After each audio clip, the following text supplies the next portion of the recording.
Bapak Ibu yang dikasihi oleh Tuhan, di dalam perjalanan kita hidup, saudaraku, tadi di dalam ibadah pertama saya berkata begini, berapa persen Anda percaya bahwa Allah itu ada? Kalau hari ini di ruangan ini Anda bisa berkata 100% pastor, oke. Kalau Anda berkata 100%, oke. Tadi saya jabarkan di ibadah pertama bahwa banyak orang yang kalau di dalam keadaan yang tidak baik-baik saja, atau dia hidup di dalam palung laut kehidupannya, dia bisa berkata begini, where are you my Lord? Saya mulai bertanya, berapa persennya nggak jelas. Kalau Anda dan saya berkata Tuhan itu ada, oke. Sekarang pertanyaannya adalah seberapa serius Anda? Berapa persen seriusmu? Karena saudaraku, untuk menemukan Tuhan itu susah. Bahkan kalau boleh saya katakan, orang yang sudah meninggal ini, berapa juta, berapa miliar orang meninggal, berapa ratus atau berapa ratus juta pendeta yang sudah meninggal hari ini, tidak menemukan Tuhan.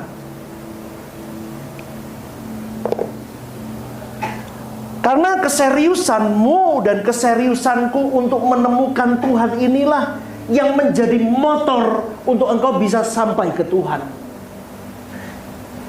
Keseriusan seseorang itu tergantung dari usia rohani.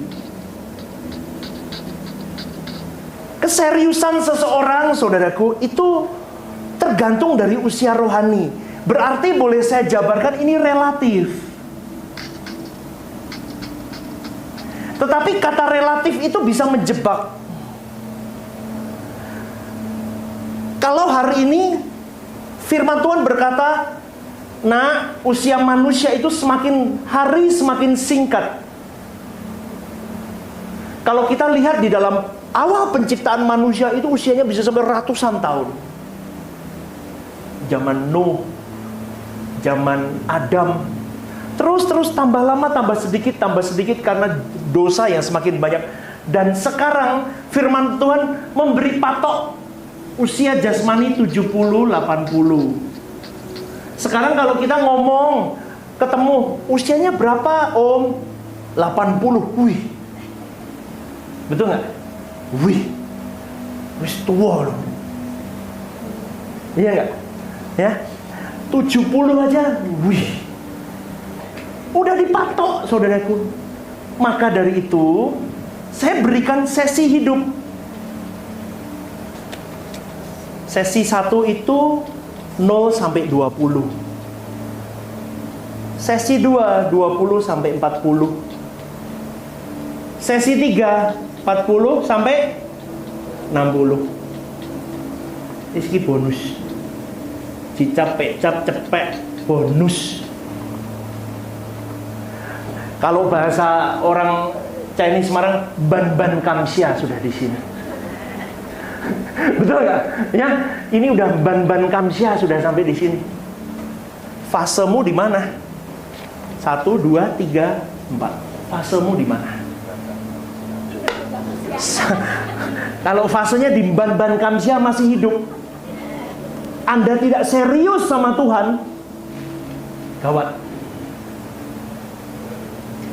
Loh, saya kasih ilustrasi yang gampang-gampang. Jangan terlalu teologis, mumet. Saya di fase ini, saya 42 tahun.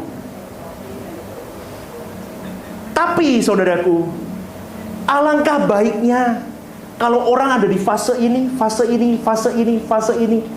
mulai ditata keseriusannya. Mungkin masih muda, masih 20 tahun, masih 18 tahun, susah untuk mengenal Tuhan yang benar.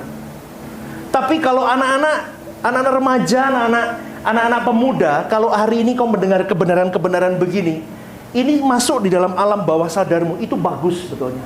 Itu benih. Saya dari kecil belum dapat kebenaran-kebenaran begini. Tapi kalau hari ini kau dapat, itu menjadi bibit unggul untuk engkau bisa menjejaki di usia ini. Dan temptation paling berat adalah dua fase ini. Ini fase di mana tahu nggak saudaraku? Orang penuh dengan mimpi hidup. Anak umur 20, lulus kuliah, mau kuliah, punya mimpi yang besar dengan hidup. Dia lupa bahwa di dalam hidupnya ada tanggung jawab hidup, ada banyak hal di sini. Tetapi mereka di-drive di sini, komunitas, orang tua dan semuanya itu mempengaruhi nesyamahnya. Karena umur segini sampai 30 itu umur perjuangan. Mau buka usaha, mulai merintis pekerjaan, mulai dia berjuang, mulai cari jodoh, mulai ya kan? Ya enggak? Umur 20, mau 30 tuh mulai berbinar-binar, dia mulai satelitnya tuh kuat, nyari jodoh. Ini bahaya. Kalau dia dari awal tidak diberi kebenaran, dia bisa salah pilih jodoh. Dia bisa salah kerja. Dia bisa salah prioritas. Dia bisa salah menempatkan Tuhan. Makanya di sini orang tua, lingkungan, teman-teman ini berperan sekali. Kalau ini sudah salah, ini mboat, saudaraku. Fase ketiganya mboat, itu bahasa Chinese Semarang. Buat itu ya, pusing, trouble. Nanti pernikahannya bisa cerai, pekerjaannya bisa kacau balau. Di sini nih. Kalau sudah kacau balau di sini, dia mengiring Tuhan udah malas. Tapi untung kalau sudah di Ban Kamsia ini bisa bertobat, puji Tuhan. Tapi jarang yang sudah bisa. Kenapa? Hatinya sudah mengeras, sudah membatu, dan dia sudah pahit dengan hidup. Maka dari itu hari ini untuk mengcover ini semua, saudaraku, dibutuhkan bertemu dengan Tuhan. Ini kuncinya. Dia sang segalanya. Maka saudaraku, hari ini fase ini susah. Ini tergantung parents, orang tua yang kuat. Maka kalau di sini ada orang tua yang getol dengan kebenaran, saya sungguh amat bersuka cita. Jarang loh.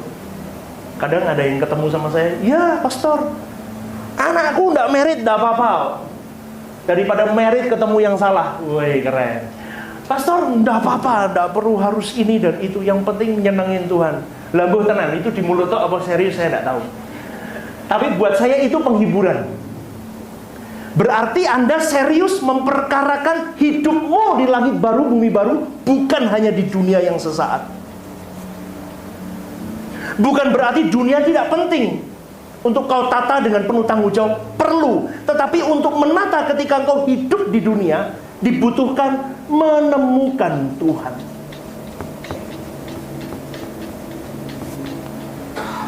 Oke, sampai di sini Anda bisa mengikuti, saudaraku? Amin. Menemukan Tuhan dibutuhkan keseriusan. Lah, sekarang tanya, berapa persen Anda serius untuk menemukan Tuhan? Itu menjadi pertanyaan yang sangat penting, karena setiap orang berbeda. Tergantung dari usia rohani, tergantung dari kedewasaan rohani, tergantung dari bagaimana dia berani membuka dirinya, membiarkan Roh Kudus memproses hidupnya. Tahu nggak, saudaraku? Hidupmu dan hidupku untuk menemukan. Saya coba balik ya, ini udah bisa ya. Saking tajamnya sampai tembus loh kalau yang merah. Menemukan Tuhan, ini udah jelas nih. Kalau di gereja diajarin, ikuti kata Roh Kudus, ikuti Roh Kristus. R besar, R kecil ya. Ini Spirit Yesus tadi yang saya jelaskan. Ikuti Logos, ikuti Rema Tuhan. maka akan lahir hidup dalam roh. Kau berjalan terus. Tetapi saudaraku, tidak semudah omongan Pastor Stephen Lim hidup itu. Teorinya gampang begini, tapi fakta hidup itu ada. Ada banyak hal. Setan itu ada. Setan itu ada. Dan setan tahu kalau Anda sedang berjuang.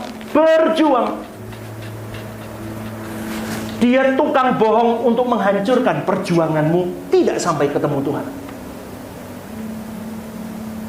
Contoh, bagaimana setan memberi. Setan bisa memberi dirimu apa? Kelimpahan. Kalau orang sudah punya kelimpahan, jujur, Anda mau ketemu Tuhan, susah. Kau punya duit, kau punya semuanya, kau punya everything.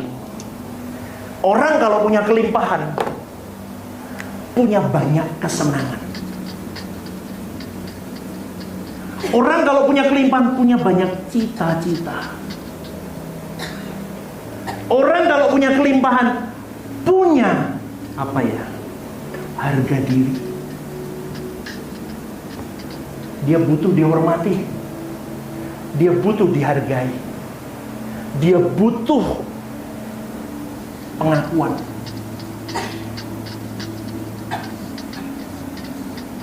Di gereja banyak orang ngambek gak mau pelayanan.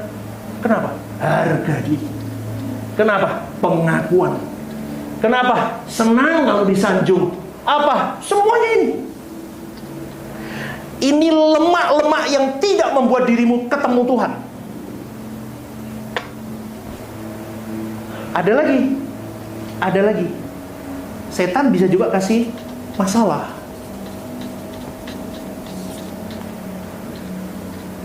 Ada dua pandangan. Kalau masalah yang setan berikan, saudaraku, supaya engkau depresi, meragukan Tuhan. Tadi yang seperti ibadah pertama, mulai ragu, mulai tidak percaya ada Tuhan. Kalau orang sudah mulai masuk ini, saudaraku, luluh lantah, Tuhan mau ngomong apapun, seperti Mazmur 23, Tuhan adalah apa? Gembalaku. Mana? Orang mulai curiga sama Tuhan. Ada dua kubu seperti renungan yang saya sampaikan kemarin atau hari ini, saya lupa. Dikasih masalah, setan bisa bekerja. Dikasih kelimpahan, setan juga bisa bekerja. Orang kalau nggak serius sama Tuhan di dalam perjuangannya, ini kan berjuang nih. Kalau mereka lakukan ini serius, ini aja kemungkinan bisa jatuh, bisa nggak? Bisa. Apalagi yang tidak serius. Kau tidak serius cari Tuhan, 100% kau jatuh, Mas. Ini yang menghambat saudaraku. Akhirnya tidak ketemu Tuhan lagi. Oke, aku berjuang, pastor. Oke, berjuang lagi. Kalau sama pastor pernah banyak khotbahnya begini. Ya. Aku memberikan hidupku jadi pendeta, jadi aktivis, aku sekolah teologi supaya aku ketemu Tuhan. Tidak ketemu lagi. Kenapa? Karena setan pun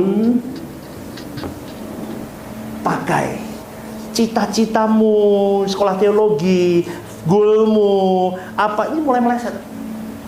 Tidak ketemu Tuhan. Engkau hanya pandai secara kognitif, tapi tidak bisa menemuin Tuhan. Kenapa? Karena ketemu Tuhan itu, saudaraku,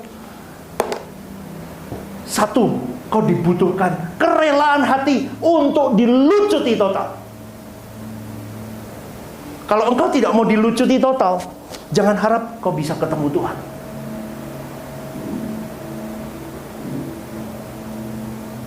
Keseriusanmu dan keseriusanku hari ini, saudaraku. Nih ya manusia nih ya. Satu fokusnya.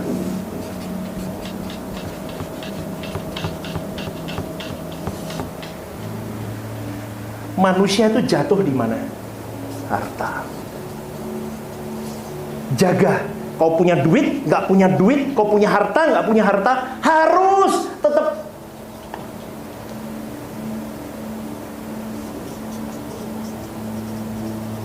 kuliner.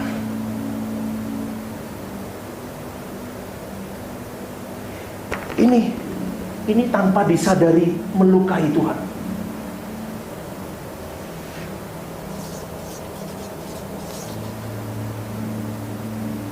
Seks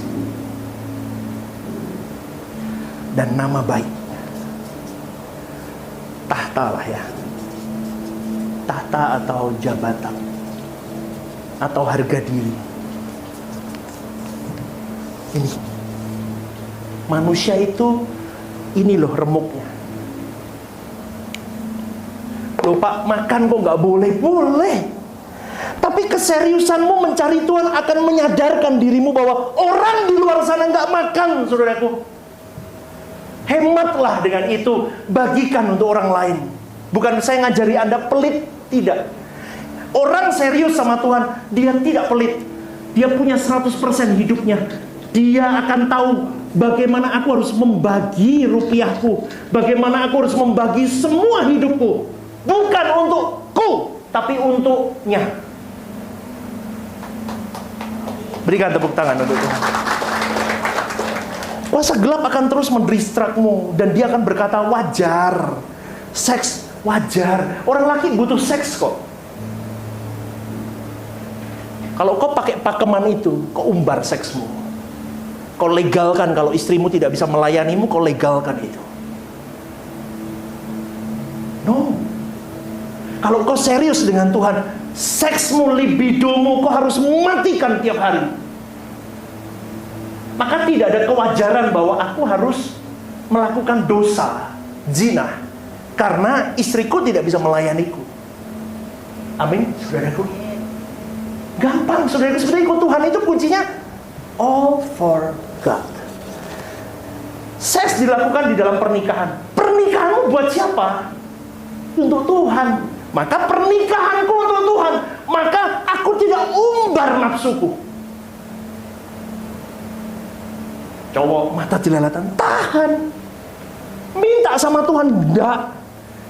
Ada pendeta melegalkan karunia menikmati, gudulmu, enggak boleh. Enggak ada. Ketika engkau menajiskan dengan hal-hal yang najis, rusak, kau tidak bisa ketemu Tuhan. Kau enggak ketemu Tuhan lagi. Jangan tonton, jangan simpen film-film enggak benar. Buang. Pernikahanmu untuk Tuhan, seks berarti untuk Tuhan. Seks itu dibuat untuk rekreasi antara suami dan istri. Tahu rekreasi? Jalan-jalan happy-happy. Itulah pernikahan. Seks itu dibuat rekreasi. Bukan yang utama di dalam pilar pernikahan. Kuliner, cukupkan. Ini masuk di dalam hawa nafsu. Makan secukupnya. Secukupnya. Jangan sampai muntah baru lego. Lo ada lo. Pokoknya ditotol terus sampai selesai. Pesan makan yang normal. Kalau harga satu makanan 2 juta, 1 juta, jangan. Kamu makan itu juga nggak hidup seumur hidup. Gara-gara makan itu makanan dewa terus kau tidak mati kan yora. Betul nggak? Makan yang cukup. Sisa uang itu bisa buat pekerjaan Tuhan. Bantu keluargamu, bantu saudaramu, bantu mertuamu, bantu papahmu.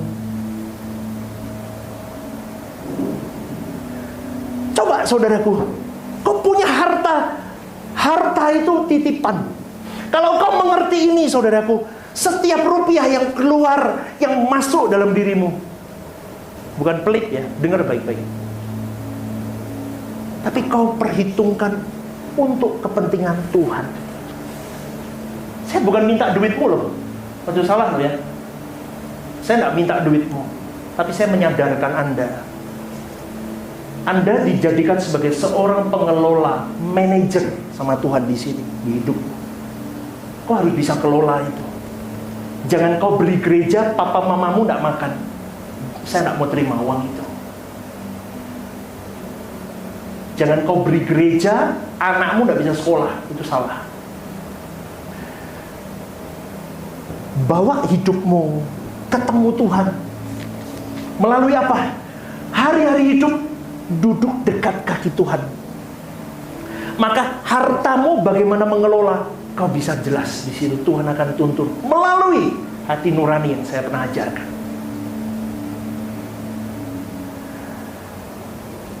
Ini bisa, ini bisa. Ini yang susah. Ini semua, saudaraku, menghambat kau ketemu Tuhan. Bagaimana keseriusanmu menemukan Tuhan itu akan sangat mempengaruhi apa yang akan kau capai suatu hari nanti. 1 Yohanes 2 ayat 16 berkata begini, sebab semua yang ada di dalam dunia, yaitu keinginan daging dan keinginan mata, serta keangkuhan hidup, bukan berasal dari Bapa, melainkan dari dunia. Maka apapun mulai hari ini, saudaraku, kemarin saya tulis begini di status saya. Saya tuh suka nulis, kadang terbesit saya keluar.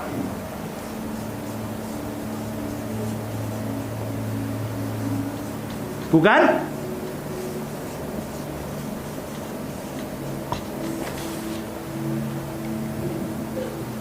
Amin. Amin.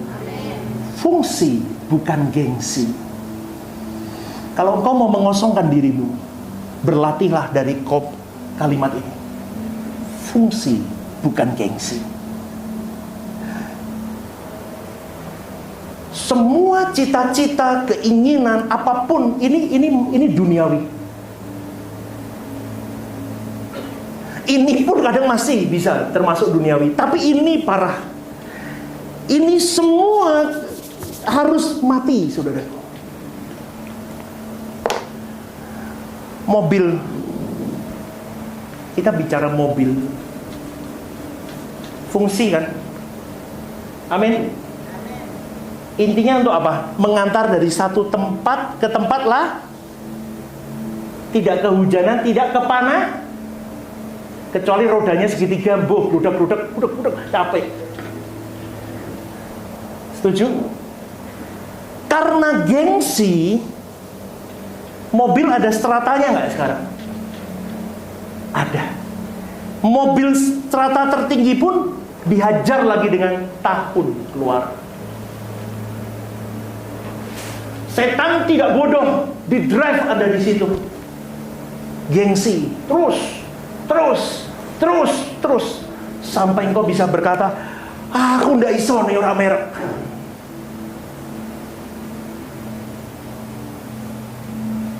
Kesenangan hati, mau dihormati, dipuji, dihargai dengan apa yang kau miliki, intan berlian, semua dengan jabatan, branded semuanya. Itu akan menghambat engkau memiliki keseriusan akan Tuhan. Karena fokusmu sebetulnya ini adalah dirimu sendiri. Saudaraku, engkau dan saya sedang mengejar waktu. Amanat agung itu jelas. Jadikan semua bangsa muridku. Artinya apa? Muridkan semua melalui hidupmu. Stephen Lim harus memuridkan banyak orang. Agustiono memuridkan. Anda memuridkan. Semua harus memuridkan. Tapi bagaimana kita mau memuridkan kalau kita sibuk dengan diri kita sendiri? Lu mau gereja itu lo aras-arasan. Terus mau gimana Anda ketemu Tuhan? Kristen itu identik dengan doa. Kristen itu identik dengan hubungan. Kristen itu identik dengan jalan hidup.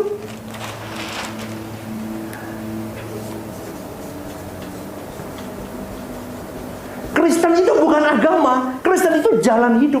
Maka seorang Stephen Lim melihat Kristus, mengikuti pathway Kristus, sang jalan hidup, maka aku pun jadi jalan hidup untuk jiwa-jiwa lain. Maka kalau orang sudah begini, pikirannya jiwa, perasaannya jiwa-jiwa.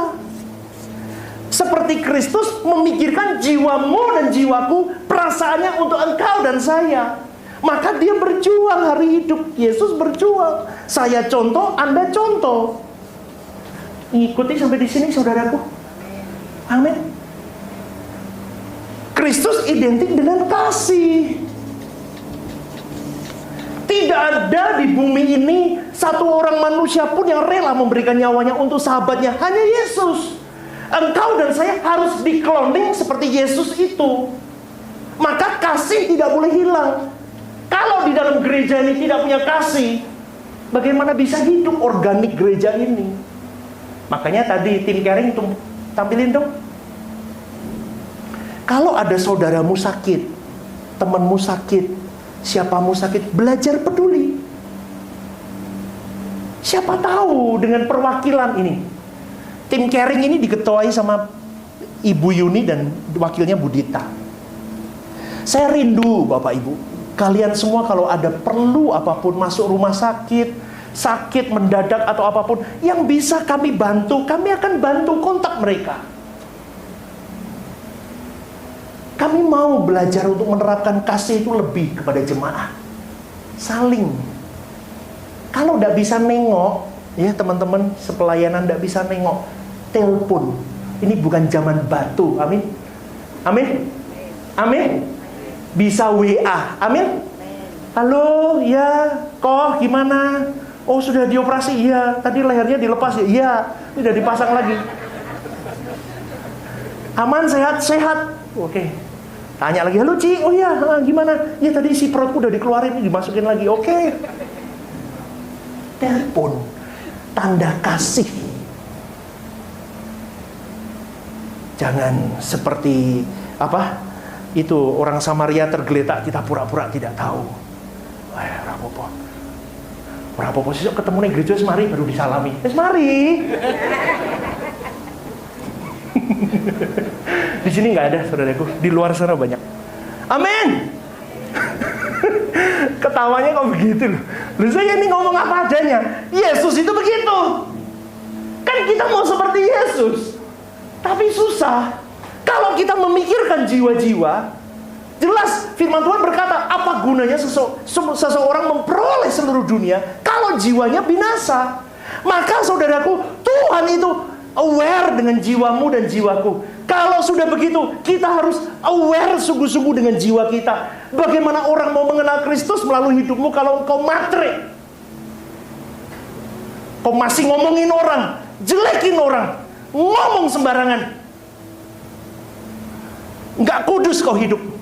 Kumpulanmu masih begitu-begitu. Gak bisa. Kau tidak boleh. Kau harus sapih dunia ini. Kau harus ada. Gak boleh. Ini dunia, ini aku di sini. Selama kau masih melacurkan dirimu dengan dunia, kau selamanya tidak akan pernah ketemu dengan Tuhan. Tuh pastor ngomongnya kok keras sekali hari ini. Lah piye toh? Diomongi pula balik. Ndablek.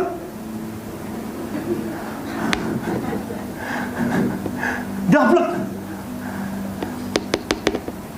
Tapi di dalam ini semua saudaraku, seperti yang kemarin Kamis ada kehendak bebas. Saya ajarkan di dalam PA. Kehendak bebasmu dan kehendak bebasku itu Tuhan sendiri tidak bisa intervensi. Maka sekarang saya mau mengingatkan lagi, tidak ada takdir. Takdir kau buat. Nih, kehendak bebas. Hari ini kau pilih siapa? Kau pilih siapa? Kita seringkali tidak memilih Tuhan, jujur saja saudaraku. Kita tidak memilih Tuhan. Kalaupun hari ini kau punya keluarga, kau punya anak, kau punya pasangan, kau punya harta, kau punya pangkat, kau punya kedudukan, jangan pandang itu milikmu. Makanya kalau orang sudah tahu begitu, hidupnya pasti berbuah, jadi berkat untuk banyak orang. Tidak kayak saya dulu. Saya pelit, saudaraku. Saya tanya istri saya, untuk urusan gereja, ora usah. Ojo akeh-akeh. Mentok gomban. Kalau nggak cepecing, udah cukup. Betul, saudaraku, tanya sih saya. Kalau persembahan 100.000 itu seakan-akan dunia mau runtuh sudah. Top of the top itu sudah ngasih dalam hidup. Berjalannya waktu saya mulai mengerti bahwa, oh iya, saya tidak ngomong soal gereja, soal orang tuamu, kok kasih berapa? Halo, yang masih punya papa mama, yang masih hidup. Halo, kok kasih berapa? Kadang orang tuamu gak butuh duitmu, dia punya duit. Oke? Kok kasih sayangmu berapa kau beri untuk papa mama? Kadang kekristenan itu memuakkan, saudaraku. Betul, kekristenan itu seringkali memuakkan. Karena intinya hanya kepentingan diri. Dan akhirnya, saudaraku, mereka memberi pun seringkali hanya untuk harga diri lagi. Mereka memberi pun sebetulnya hanya untuk dihormati lagi. Kadang memberi orang tua pun supaya orang tua ngomong sama ii, sama tantenya, sama susuknya, ngomong, anakku gitu, udhal, menbulan ngasih saya. Tujuannya untuk dirimu. Tetapi sebetulnya, saudaraku, engkau tidak sungguh meng-create bahwa aku serius melakukan semua yang ada di dalam hidupku. Dengan aku takut akan Tuhan, aku menjaga kesucianku, aku mematikan semua kesenanganku, keinginanku, hasratku. Aku mulai fokus di dalam kebebasanku. Aku mau menemukan Tuhan setiap hari dalam 24 jam 7 hari. Maka engkau akan baik-baik saja. Sampai maut menjemputmu pun engkau baik-baik saja. Dan tidak banyak orang di situ. Karena orang merasa dia bisa bahagia dengan dunia ini, padahal dunia tidak akan pernah memuaskan dahaga. Itu kesalahan kita, saudaraku.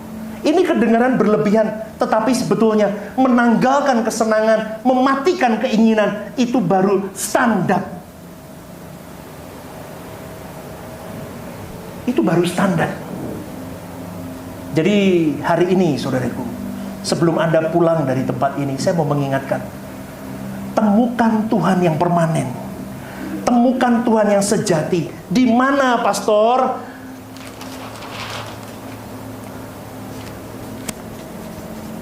Kau temukan dalam 24 jam 7 hari hidup.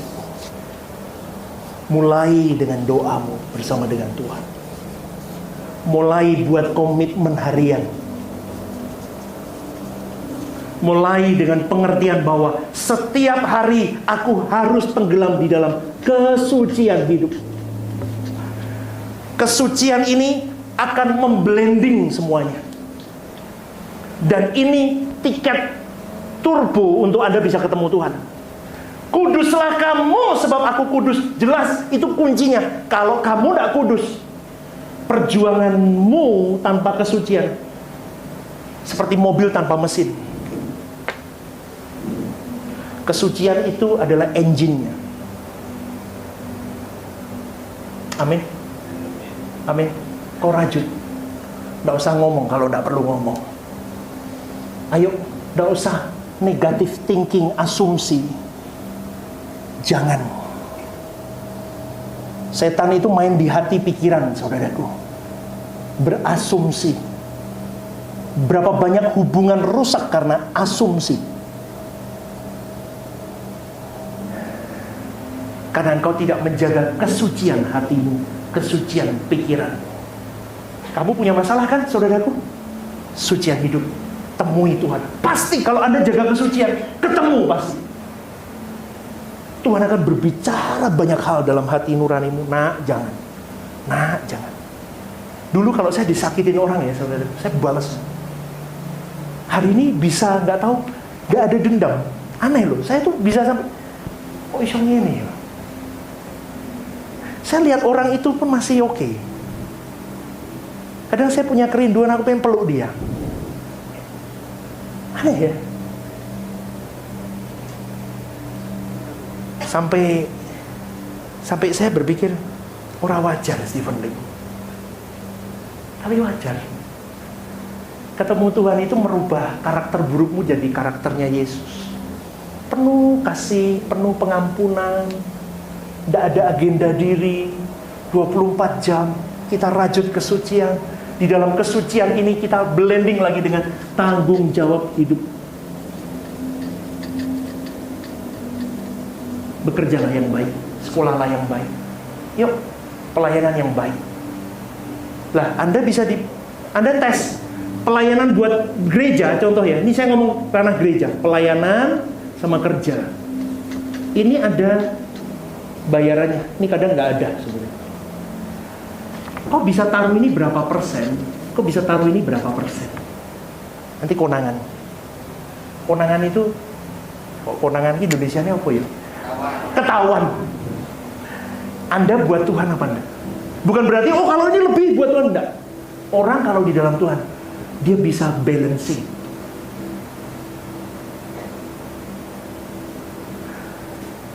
Main musik, WL, multimedia, aser, semuanya dia bisa lakukan untuk Tuhan, meluap-luap untuk Tuhan. Kalau ini kan untuk dirimu sebetulnya, digaji. Ini susah loh, orang digaji susah. Apalagi sekarang 2 kali ibadah pula. Bangun pagi, bayar harga, 2 kali ibadah pula. Kalau orang tidak untuk Tuhan, moh. Berjuang yuk, hidup kudus. Ya, jangan jahat sama orang. Ya, mulai ya. Tuhan tidak lihat harimu yang lalu-lalu, hari ini yang ke depan. Ojo jahat. Udah. Ya,